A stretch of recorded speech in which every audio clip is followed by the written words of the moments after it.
আজকের এই সভায় চিফ এক্সিকিউটিভ অফিসার পদ থেকে আমি রিজাইন নিয়েছি এবং নতুন চিফ এক্সিকিউটিভ অফিসার হিসেবে আমার বাম পাশে যিনি আছেন লেফটেন্যান্ট কর্নেল, আমি ওনাকে ওনার পরিচয় নিজেই দিতে বলবো। আপনি তো আপনার পরিচয়টা দিবেন।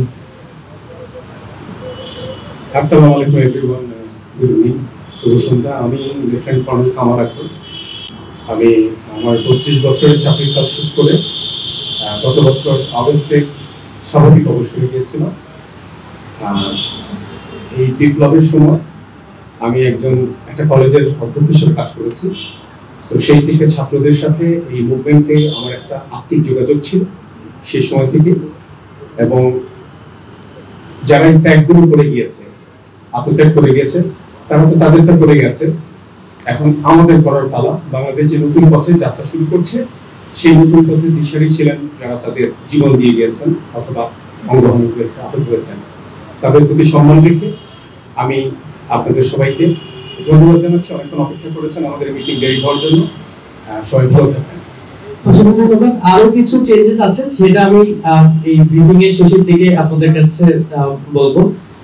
প্রথমেই জুলাই শহীদ স্মৃতি ফাউন্ডেশন গণপ্রজাতন্ত্রী বাংলাদেশ সরকার কর্তৃক অনুমোদিত একটি বেসরকারি সংস্থা। জুলাই শহীদ স্মৃতি ফাউন্ডেশনের প্রতিষ্ঠাতা ডক্টর মোহাম্মদ ইউনূস, প্রধান উপদেষ্টা গণপ্রজাতন্ত্রী বাংলাদেশ, এবং এটি প্রতিষ্ঠার তারিখ হলো 10 আগস্ট।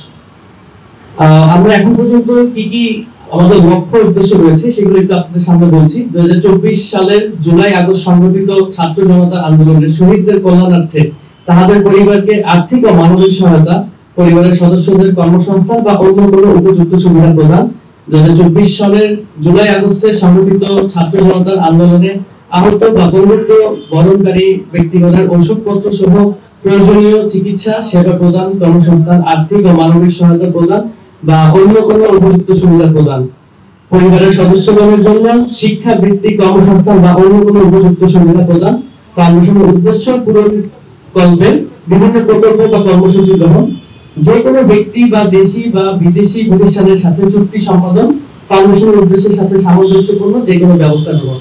আমি এই কাগজটা আপনাদের কাছেও দিয়ে দিব যাতে আপনাদের জন্য সুবিধা হয়। আমাদের গভর্নিং বডির সদস্য সংখ্যা সর্বমোট 6 জন। আপনারা জানেন আমাদের গভর্নিং বডি থেকে ইতিমধ্যেই নাহিদ ভাই, সাবেক তথ্য উপদেষ্টা নাহিদ ভাই রিজাইন নিয়েছে, যেহেতু সে একটা পলিটিক্যাল পার্টির সাথে অ্যাফিলিয়েট হয়েছে। তাই একটি জায়গা খালি ছিল, সেখানে আমি সিইও থেকে রিজাইন নেওয়ার পর আমাকে গভর্নিং বডি সভা আমাকে মনোনীত করেছে। Follow us on Facebook, subscribe our YouTube channel, get the latest update on www.daily-sun.com.